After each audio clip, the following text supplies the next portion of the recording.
her father came from Dublin.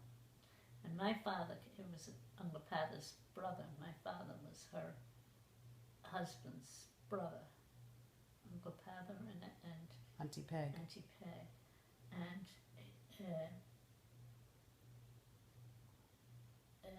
but my mother never had Gaelic because she was born in the north of Ireland and they spoke English. I mean, that was ruled by England at that time. But did they speak Gaelic in Cork? Oh yeah. Oh, they did? Yeah. But there was different Gaelics. Ulster, Munster, Leinster and Connacht Gaelic. Each had their own Gaelic. It was more or less the same, but there was different sayings. Versions of it. Yeah. It was very confusing. But people, I mean, there were Irish-speaking families that spoke nothing but Gaelic to their children at home and everything. But when did they stop, speaking Gaelic over there? When the English invaded Ireland and took over the government and refused to, they wouldn't allow them to speak. And what year was that? Don't ask me. Don't ask me. They had the rebellion in 1916. Refused to speak up, and then in 98 they rebelled too. And they had uprisings all the time against the English, you know. So. But not when you were a kid. No. By then the English. 1916 was a big time in Ireland.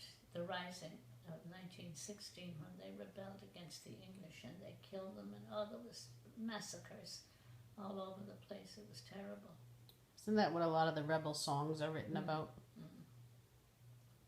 Well, 98 too, you know, that was a bad time. There's a lot of that. Mm.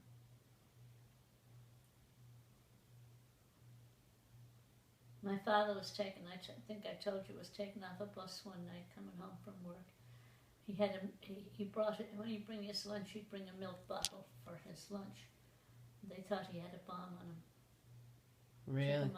Took him down an alleyway to shoot him. How old was he? Oh, he was only a kid. Oh. I mean, he was starting work, 14 or so. You know, they didn't have high school education back in those days. They had free education to the 9th grade, and that was it. And unless you had money, you couldn't get any further education. So where was he working? He must have been his father was on the trains, so they were transportation people, you know. So he must have got a job, something to do with transportation. I don't know where he was working, but he brought his little milk bottle for his lunch. He'd bring his lunch and his milk bottle. They thought he had a bomb in his pocket. And where did he meet Nana? Going in the shop to buy cigarettes. Nana worked at the shop at that point? Or she already owned it? She worked in the shop at that time. And he was buying his cigarettes. Smoked like a fiend. He did? Mm. His fingers were brown from smoking. Oh, they had no filters on cigarettes then. No. Oh, yeah. Smoked like a fiend. Couldn't stop. For Lent he'd try and he'd get a weekend maybe, and that was it. And did Nana ever smoke? No. I think she'd take a cigarette and try it, but she never smoked, no. We all smoked. Hmm. As kids? We got them for nothing. Stole them. Ooh. Stole them out of the shop. And did Nana know? Oh, I'm sure she did. But every morning going to school, we'd go out through the shop and we'd just put a hand in the jar and take a handful of candy. And when we get into school, the kids would say, "What did you bring today?" Oh, so you were everybody's best friend because you had a pocket full of candy? Well, not all the time, but some of the time. And how long did they date before they got married? I don't know. I have no idea. And then they got married, and how long before they bought a shop? No, she rented a shop. first. She couldn't afford to buy it. She'd pay rent every week on the shop, and she had to buy the supplies that go into it. I think the first shop they bought was Fitzroy Avenue, and there was 3 of us born at that time. Una, myself, and Desmond. I think Raymond was born. I don't think he was born there. And was that the same as the one in Phibbsboro? Did it have like houses upstairs? The one on the quay, they did, I don't think they bought, I think they rented that. And there was, at the back, there was a kitchen and a dining area. And I can't remember the bedrooms, they must have been upstairs. And Una was born there, I was born there, and I think, I'm not sure if Desmond was born there or not, I'm not sure. But,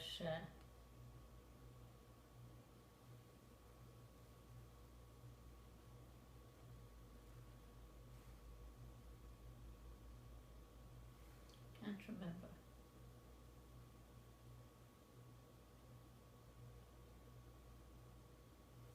Should ask Una to send me all this information. So then when did you move to O'Connell Street? To Connaught. Connaught. Connaught Street when it was built. And Una, Ronnie, and Desmond. I think Desmond was born on the Keys too. Raymond was. You know, there's a book someplace of all of us, you know, and all that, and I don't know who has it or where it was or what become of it. But I think it was. I must ask Una if she has a copy. You know, can't remember most of the stuff, but I know there was.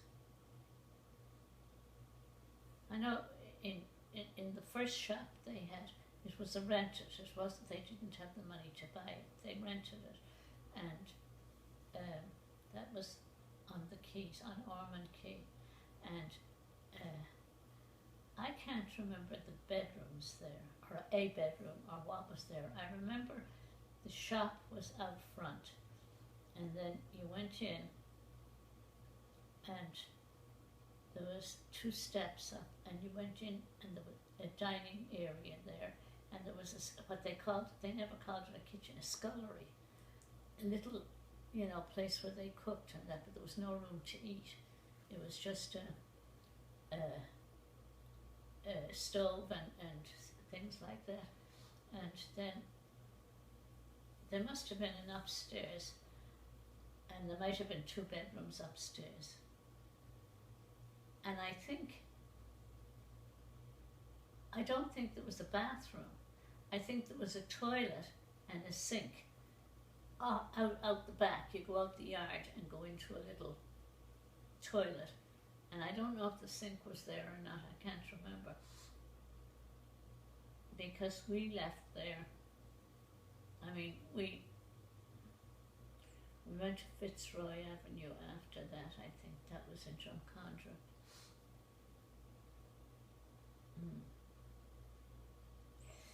There's a whole, our life story is written in a book. You have to ask Una where it is. Yeah. Do you know where it is? No, I've never seen it. You've never seen it? No.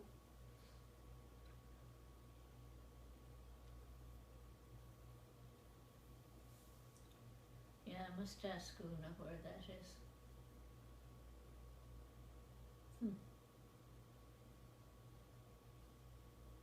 Desmond's gone. Mm-hmm. And Raymond. He might have it. Raymond might have it. Oh, who wrote it? Una. Oh, really? Maybe Una has it. She couldn't couldn't take anything with her personally. Well, how old was she when she left? 21. She couldn't go until she was old enough. They wouldn't let her. She had to get a job, go out in the world and get a job. When she graduated from high school and she wanted to go, they had recruited her. She was getting ready to go. My father said, no, Really? no, you don't go in the convent. No. You go out in the world and live as a human being and see if this is really what you want. He didn't want her to be a nun? Oh yeah, but he didn't want her going in and coming out. Oh. Why, in that day, was there a lot going in and coming out? Well, I don't know, but she got a list of stuff she had to take with her this long, going in the convent. So many nightgowns, so many underwear, so many all of this, and a trunk and this and that and the other. And then when it came time to go to Africa, she couldn't take all that stuff with her. She could only take it as 2 suitcases, I think. She had this trunk that they were going to ship her all over Ireland to different convents, I think, or something. I don't know.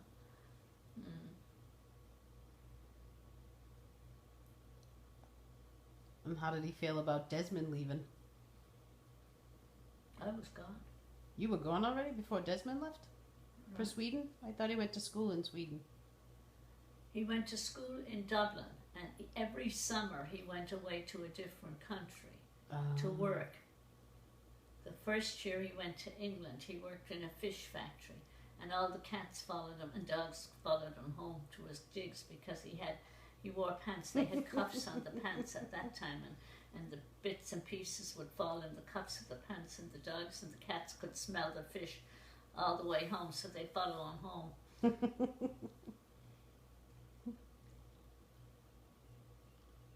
Yeah. So how did he get to Sweden? Well, the first year he went to England, and then the second year he went someplace else, and the third year or the fourth year he went to Sweden. They applied for apprenticeship, you know, so that's how he went to Sweden. That's how he liked Sweden. He liked working for them over there. And they asked him to come back the following year when he graduated, and he did. But you weren't in America already, were you?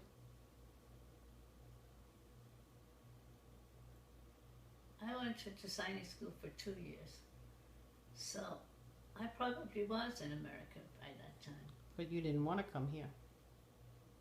No, I wanted to go to Australia. Why Australia? Well, that's the company I worked for. They packed up and went to Australia, and they wanted me to go with them. My father said, no, for my dead body, you're not going to Australia. If you go to Australia, we'll never see you again. That's the other side of the world altogether. I cried and cried because I couldn't go to Australia. And you were how old? Well, I must have been 17. Well, if you went to design, you must have been 20, right? Because if you got out of school at 17. I quit. I didn't graduate from high school. Oh? I quit. Why? Something with my leg. I can't remember. I was back in the hospital again, and I lost out, and I said, no, I'm not going to. I can't pass my leaving cert. I couldn't go. I'm not going back to school. No, that's it. Out. And what did your father say to that? Oh, he said, okay, well, work in the shop. So I worked in the shop. I gave them a hard time. I was a terrible bully. Oh, were you really? I was, yeah. You gave your parents a hard time, or you gave the people in the shop a hard time? No, my parents a hard time. They did everything they could for me, but... So you decided you didn't like working in the shop, so you went to design school.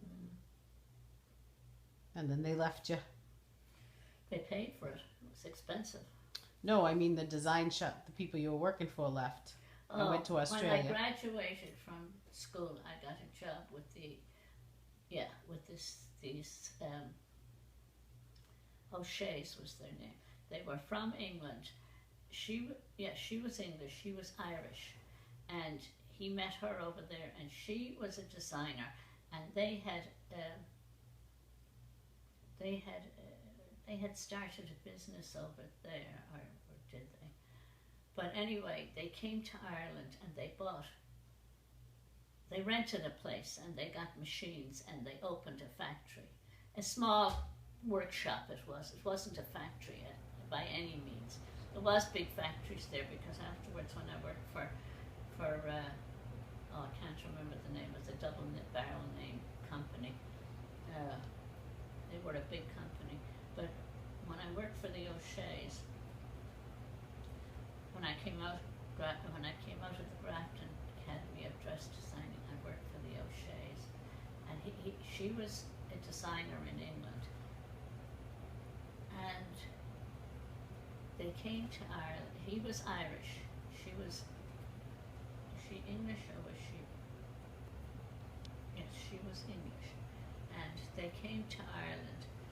They had money and they rented a work area, a room, in a building, and they bought machines and cutting machines and sewing machines, about 4 of them, just a small organization.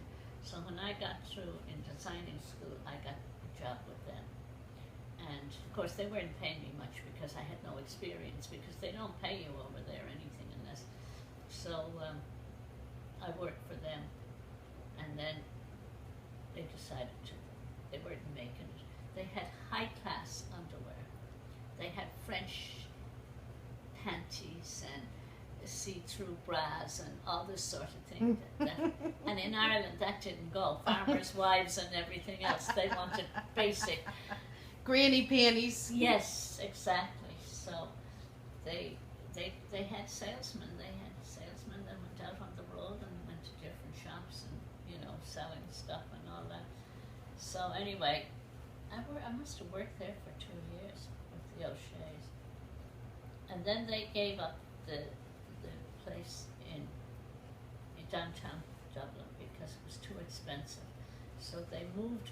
They had a house in Santry or Swords or something, their own private home, and they turned one of the rooms into they brought the machines and hooked them up into one of the bedrooms, and they had another bedroom. I think it was a 4-bedroom house they bought or rented or something, and they turned the upstairs into cutting room and the machine room and that sort of thing. And I worked for them. But they didn't, they weren't, Ireland hadn't progressed enough to for see-through panties? For a panty with a panel of lace down the side, and bras with, and I'll tell you, one time, embarrassed, I was so embarrassed, when they talk about, and this salesman was coming in, and he'd take up a bra and he'd put his fingers in the bra and he'd say, "Now, I don't like the shape of this," and I'd get red in the face and everything else. Oh, it was sad. But anyway, they moved to Santry, and then they decided, I was working for them for 2 years at least, but they decided then they weren't making a go of it. Ireland hadn't progressed enough for their designs, So they went, where did they go to? They wanted me to go to Australia. They wanted me to, my father and mother wouldn't hear me going to Australia. Of course, I don't blame them. I would have lost my religion and everything else over there, I'm sure. In Australia, why? In Australia. Oh, it wasn't Ireland was a Catholic country, do you know what I mean? And England wasn't that bad, but it wasn't that good. Oh, but America was okay. So who decided that you should come here? Well, I had to go someplace because there wasn't work, And you didn't want to stay in the shop and work? Oh no, they offered me one of the shops, and they said, stay, work, and we'll give you one of them. And I said, no. It was hard work, very hard work. Oh, we get a 56-pound box of butter in one big box, and you had to cut it in pounds and weigh them and pack them yourself. You'd get a sack of sugar, and you had sugar bags, and you had to and weigh them and fold them and to sell. Nothing came packaged. Oh.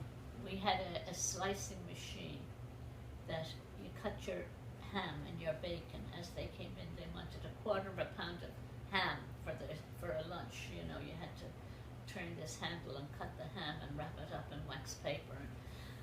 It was awfully hard work in that shop. My mother and father worked very hard, and then they had outside the shop. They had put stalls in for vegetables and potatoes and carrots and onions, and the kids would come along from school and they'd walk by and they'd pick up an onion and throw it and run. You know, they'd steal your. But the work that we put in as kids, I mean, Una and I, and then Desmond and Raymond, we worked hard. Like they'd bring the sugar bag up from a big bag of sugar in a sack, and we'd have to shovel it into paper bags. We'd have to open these paper bags, and then someone would have to weigh it and put extra in or take a little out, and then they had to be folded up and packed at night time underneath for the next morning. And we lived in an area that right over the bridge was Cabra, which was a corporation houses, and they had very little money, these people. It was hard to see them. I mean, my mother, they'd come in and they'd say, Mrs. O'Gorman, can we have credit until Friday, until I get my check, you know? And she had a book, a couple of people she would give, and some of them wouldn't even pay back, you know? So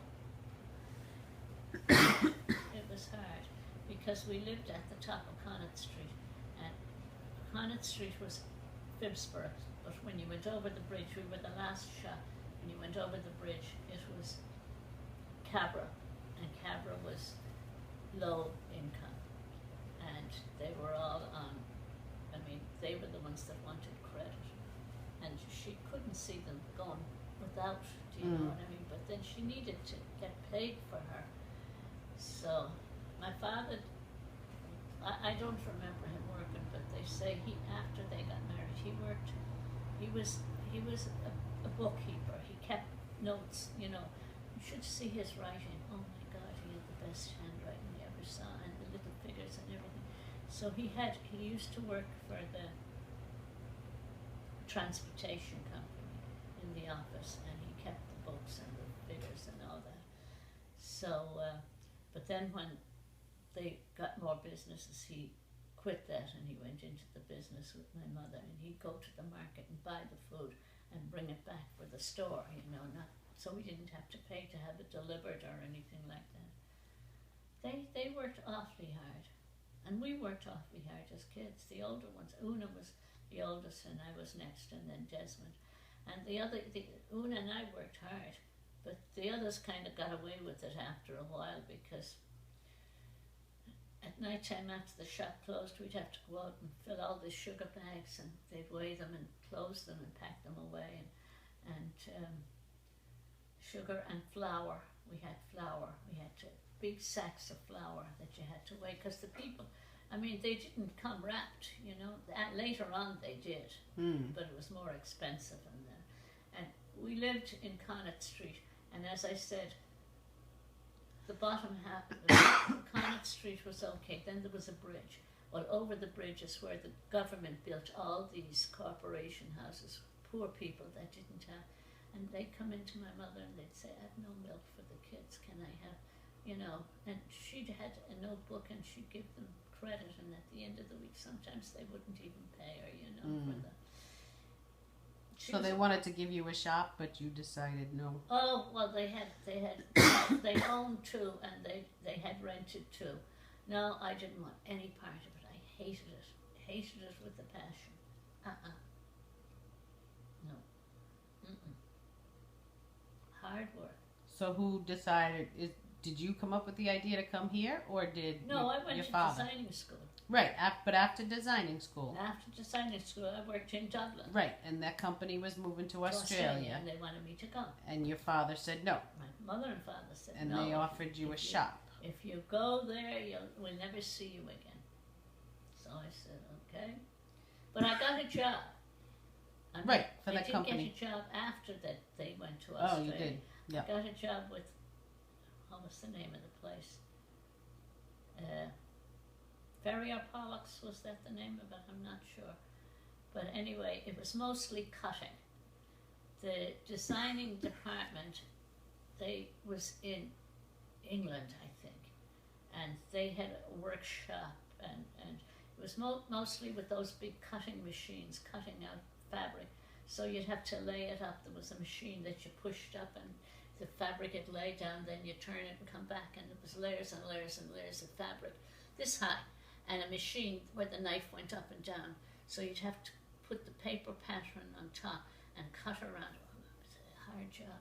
Well, men did a lot of the cutting if it was heavy stuff, but we had to cut the samples. Like if there was 7 salesmen, you had to have, of every thing you designed, you had to put 7 or 10 of them, cut them, and have them made up and give them all a sample to go out and sell. It was hard work. It was very hard. Well, of course, the shop was harder work still, so everyone worked hard over there. So how did you get here? The company I worked for, I told you, the Dubrow, was that Dubrow and Brodman? Was that? No, that wasn't Dubrow. That was the sexy underwear. You know, they weren't making it, so they decided to go to Australia, and they would take me. I could go with them, but my parents wouldn't let me go. Said, if you go to Australia, we'll never see you again. So I pouted and cried, but it wouldn't do any good. I couldn't go to Australia. So I was working back in the shop again and hating every minute. It wasn't nice to the customers either because I was in a bad mood. I remember one time my mother said, we depend on those customers. You have to treat them like, you know, you can't be so... So then I mean, I couldn't get a job because there was no job, so I was back in the shop. And then I decided I'd go to England because it was easy to go to England. England didn't cost that much, and I knew a few people that had gone to England that I could share an apartment with. So they said, you know, it's not a safe country. London wasn't a good place to live at that time. And they said, if you really want to go someplace, why don't you go to America? You know, at least you have family there. So, of course, I took the reins and I talked to my aunt and asked if I could come here. She sponsored me and I came to Newton, Mass. Gave me a hell of a time. Hated her. Aunt Jenny? Aunt Jenny. She had 6 boys and she never had a girl, so she used to, and she had she'd have company and she'd say to me, will you set the table?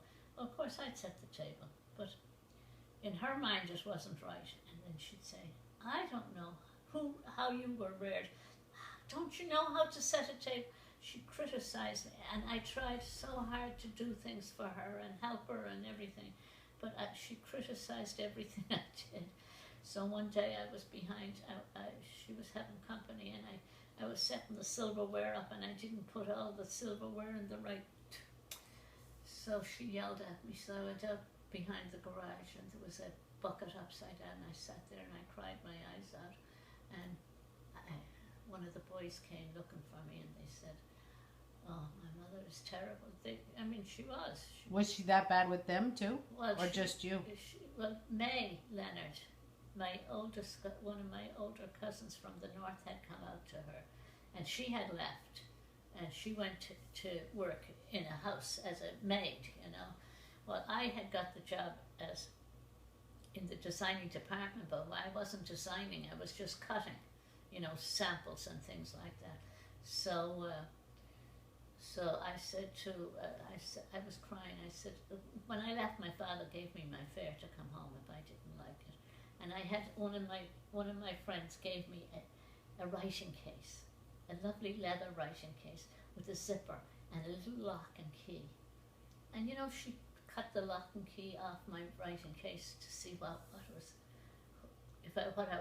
she was wicked, to see what I was writing or who I was writing to or what my letters had come, and I put them in the writing case. Oh. So she cut it to see what. Are you putting all this down on? Mm-hmm. Oh, that's awful. No. Because how am I ever going to remember everything? Yeah. So how long did you stay with Aunt Jenny? I stayed with Aunt Jenny, and then I said to one of the boys, I said, I'm going back to Ireland. I said, I can't stand this, you know. And I went into work, and at that time, Margaret Goddard was working with me. And I said to her, she was from Scotland. She went to designing school in Scotland, and she was working. I said, Margaret, I'm going home to Ireland.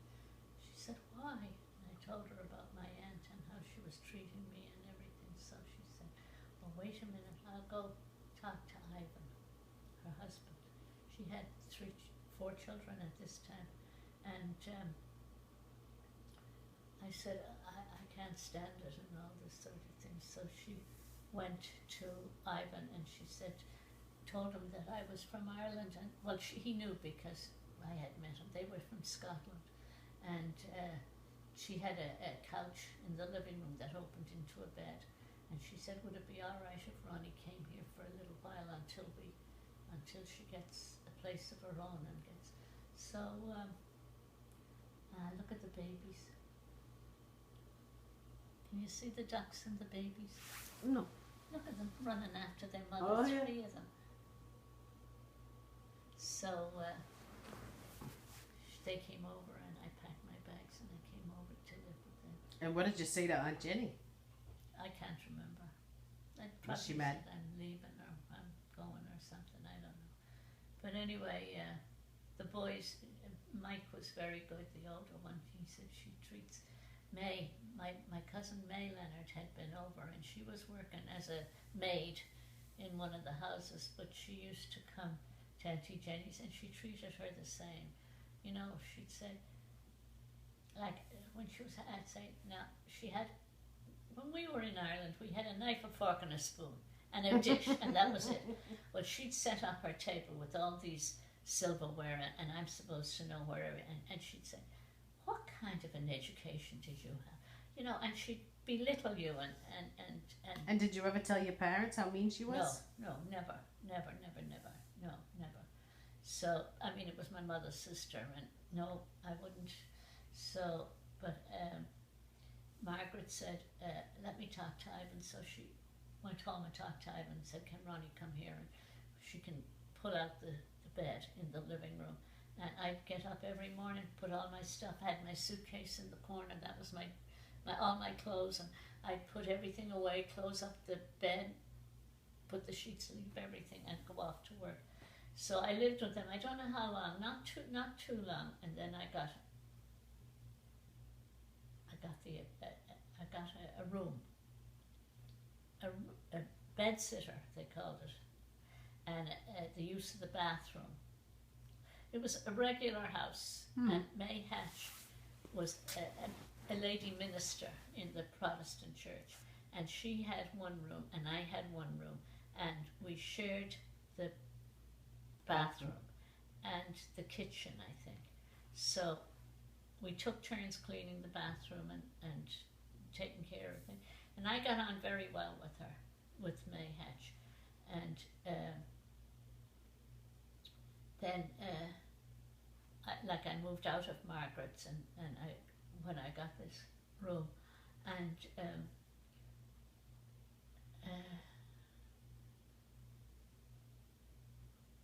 oh yeah, when I was living with Auntie Jenny, the street, there were a lot of Jewish people and they all had help, and there was one girl, an Irish girl, working for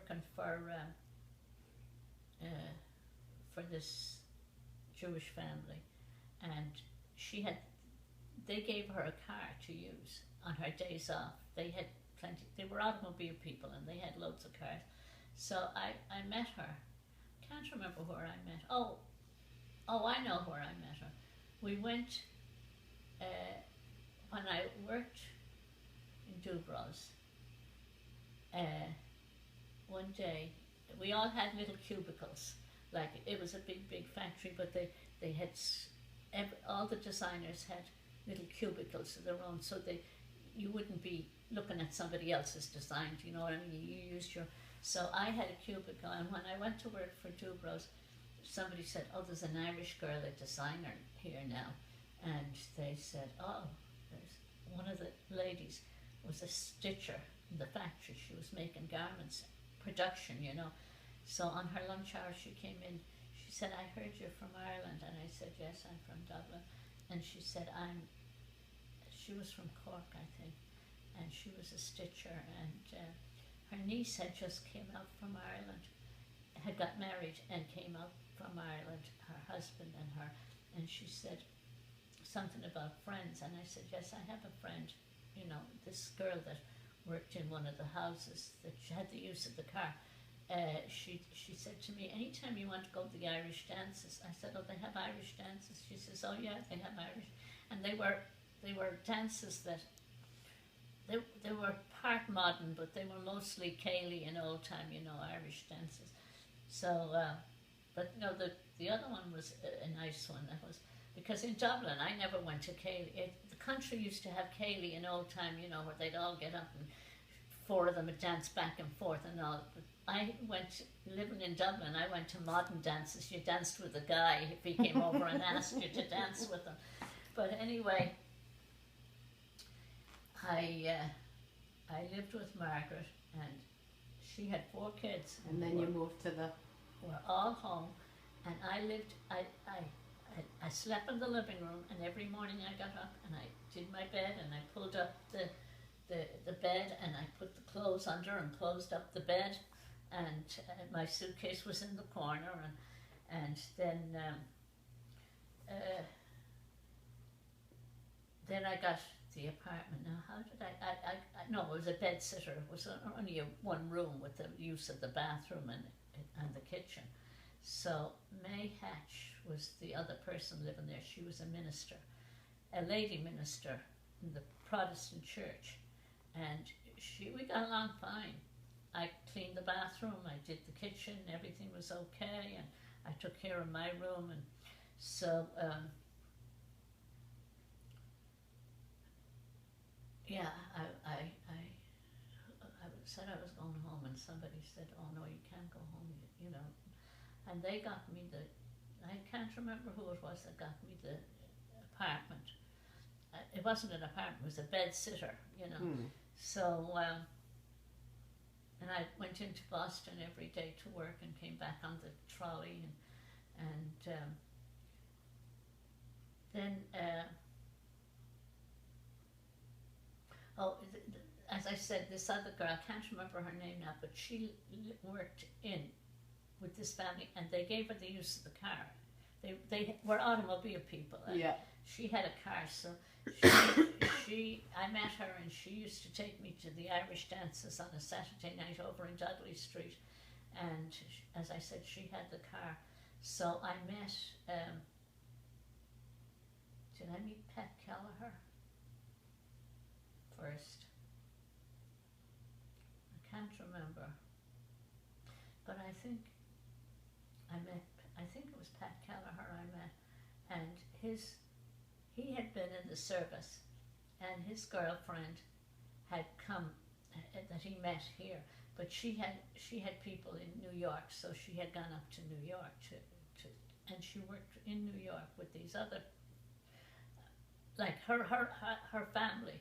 She worked up there, but then he was was demobbed, or you know, he was finished his time, and he came back, and he said to me, I met him at the Irish dance. I met quite a few Irish guys, but they were all from the country. There was no city, and I'm used to city men all dressed in suits and all that sort of thing when you go to a dance, not these club hoppers with big boots on. But anyway, I met Pat.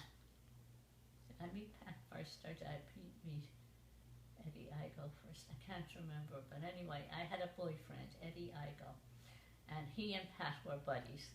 So Pat seemingly had met May Kelleher, and then he had to go into, they had to do their 2 year service at this time.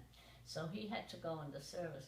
So she went up to New York. So when he came back, he got in touch with her. I mean, I don't know whether he was in touch with her all the time, but anyway, he said to her, why don't you come back to Boston? So Pat said to me, can my girlfriend, can she share with you? I said, Pat, I have a bed sitter. I said, a bedroom that goes, a living room that turns into a bedroom at nighttime. I said, the couch opens up into a bed. And I said, and the kitchen, the other side of this room is the kitchenette. And I said, and we share the bathroom, but I said, she can come and stay for until she gets a place of her own. There was a couch there. I had a folding bed that you could fold it up in an aluminum thing that you hooked up and put in the corner. And I was there for a few months before she came. So I said, of course she can share with me until she gets a place of her own. So we all went into South Station to meet her. Oh, and I had met this guy, Eddie Igo, at the time. Now, he was American, he wasn't Irish, but he used to go to he was a friend of Pat's, and he used to go to the Irish dances. And I was going out with him at that time. So he had a car. He and Pat and myself went into South Station to meet May, coming from New York with her bags. So we met May, and she came down. Now, I had the bed sitter, which was like a couch, and it opened up into a bed. And the other couch was a single bed, So she stayed with me for a while, and she drove me crazy. May Hatch, as I said, the other person in the upstairs room, she was a Baptist minister, very petite, very nice, lovely person. I got along fine with her, but May wouldn't clean the bathroom. It used to drive me crazy. I'd be poor May Hatch, and she'd complain to me about the bathroom. So I'd be doing double duty, cleaning the bathroom, but anyway, and the kitchen. But anyway, May came and stayed, and then they were getting married, Pat and May. So, and I met, I don't know whether I met Eddie Igo through Pat, or whether I met him at the Irish Time. I can't remember, but anyway, I was going. But they were friends because he drove in to get May. Yeah, so he and Pat and I went in to get May, and we all went to South Station. We brought May home. May was a horrible housekeeper. I'd have to go into that bathroom after her, cleaning it, and re-clean it again, because May, I couldn't. I mean, I was responsible because the thing was in my name, this apartment, but it was a bed sitter. So Pat and May got married. So Pat and May got married, and I was a bridesmaid, and Igo was an usher. He's in the pictures. Really? Oh, yeah, in the wedding pictures? The wedding, we're all in the wedding pictures. So is that where you met Dad, at Pat and May's? Met who? Dad. Yeah, he was a cousin to Pat. Yeah. Or to May. No, Pat. Pat. He's Yeah, Pat's I met him at the wedding. And I was going out with Eddie Igo at the time. And he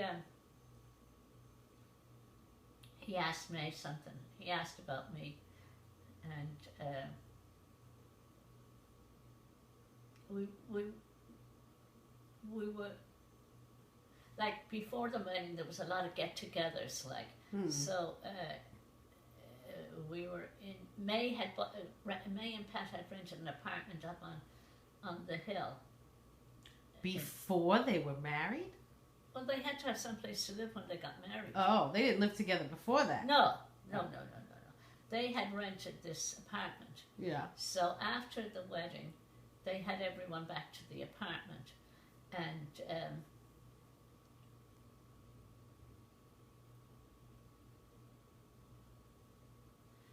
and we were all sitting around chatting and talking, and Dad was there, but I was going out with Eddie Eddie Idle. at the time. So he said to me afterwards, "What's the story with Ronnie?" You know, and she said, "What do you mean? What's the story?" And he said, "Well," of course I was fighting with him all the time because this guy was a drinker, and my father never took a drink, and we didn't want any part of. And he used to say, I'll quit," and he'd go off with the boys the next weekend, and so I said to myself, this isn't going to work out. But anyway, I got a diamond from him. I got a diamond. Oh yeah, I was engaged. So engaged to wait. So Engaged to what? I said engaged to wait. So where's that diamond now? You took it out and you had it put in the necklace. Yeah. Yep. That's right. That was my diamond. I wouldn't give him back the diamond.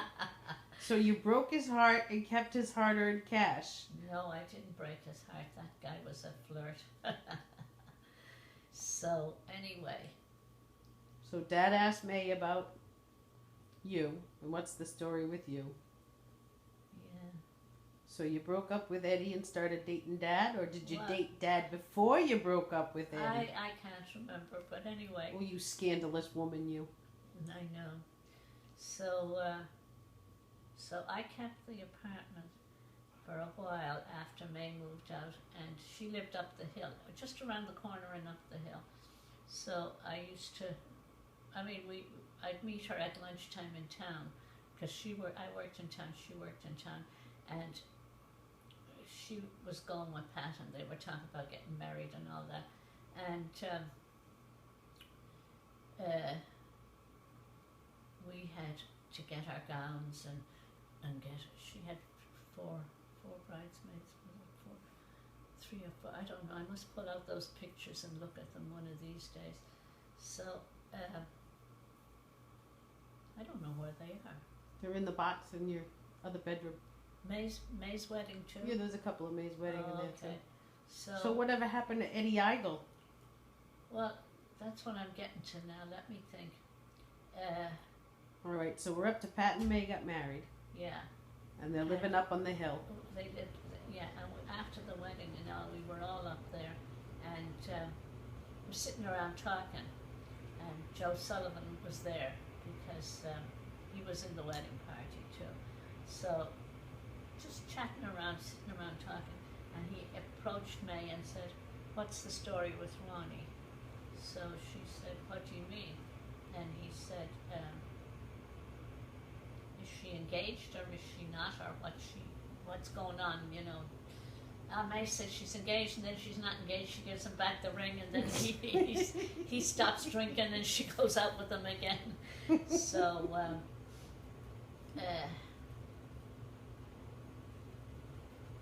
so I'm trying to think now.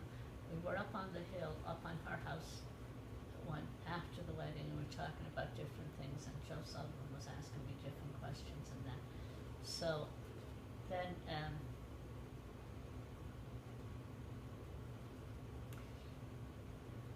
I can't remember, but something happened with Eddie, and I said, "That's it, no more." You know, he'd go off drinking with the boys and go out with other women, you know, and he's engaged to me. He had given me a diamond, so I said, "Ah, no, this isn't going anywhere. This isn't going anywhere." But he wasn't getting back the diamond either. The engagement was off, but he wasn't getting back the diamond. So so then, at the wedding, after the wedding, like as I said, we were up, and we were all sitting around talking, and Joe Sullivan asked me a couple of things, and I answered blah blah blah. So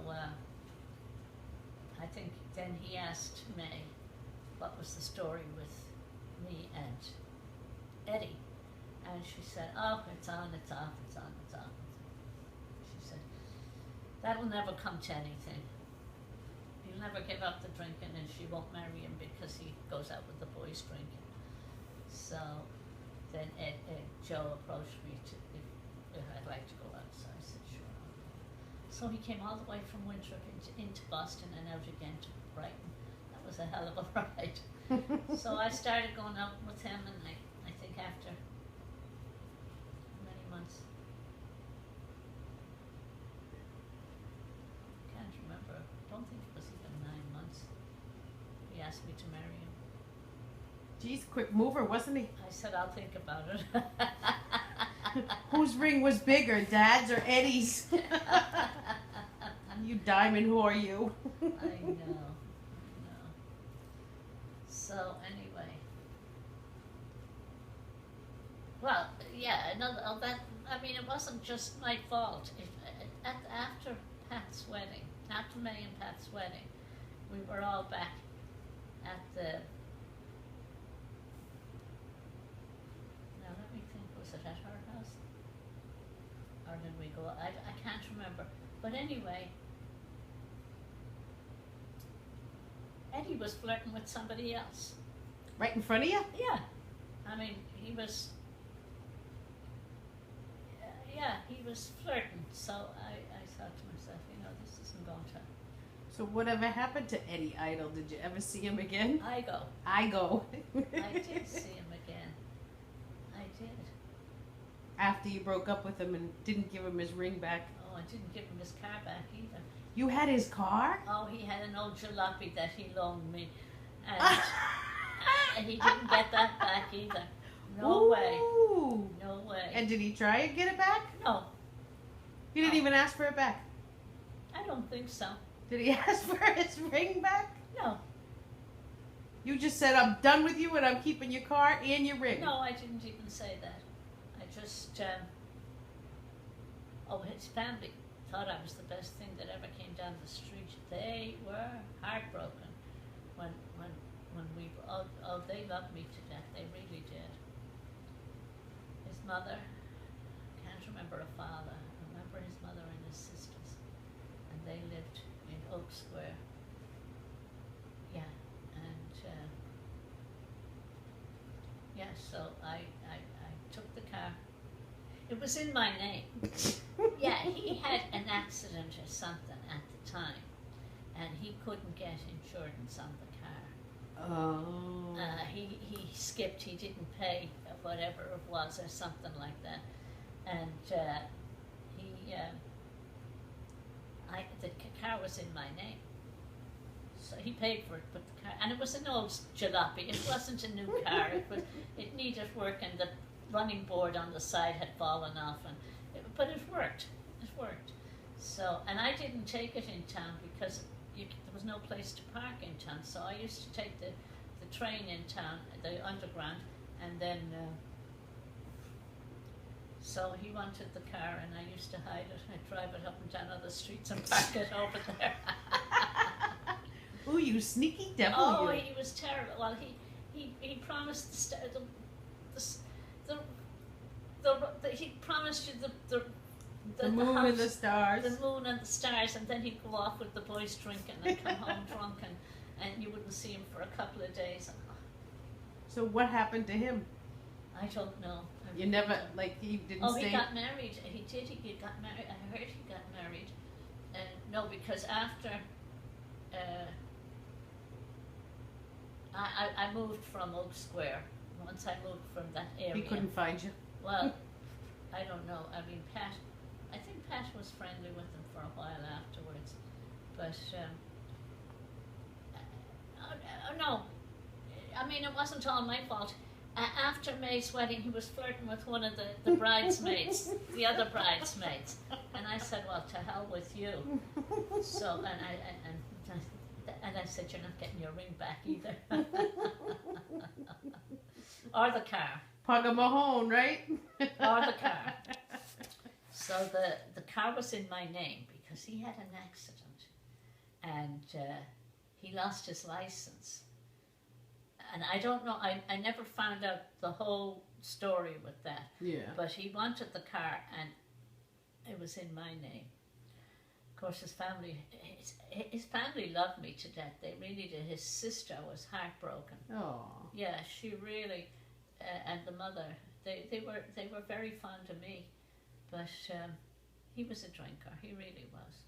So I knew my father never took a drink in his life. No. And I couldn't tolerate that. But his brothers did. Oh yeah. Uncle Joe wasn't so bad. The others, Uncle Frank was a drinker, and who else? Uncle Barney. No, Uncle Barney had a very prestigious job. Oh. And he was Mr. O'Gorman, and he took a couple of drinks, but no, he never abused it. No, but Nana would have them all up. Yeah, on a Saturday night when the pub closed, she'd buy beer for them, and they'd come up and visit with Dad, and they'd sit around the fire talking about their childhood and all the things they did when they were boys on the street. And they were fresh O'Gorman boys, were they not? No, they were full of devilment. They weren't bad. No, I don't mean bad, but they were up to... They were up to all devil. Well, of course, when you have 6 boys in a house, what do you expect? And 2 girls. So, but one boy didn't think of the other one did. Oh God, the poor neighbours. Did I tell you about the string?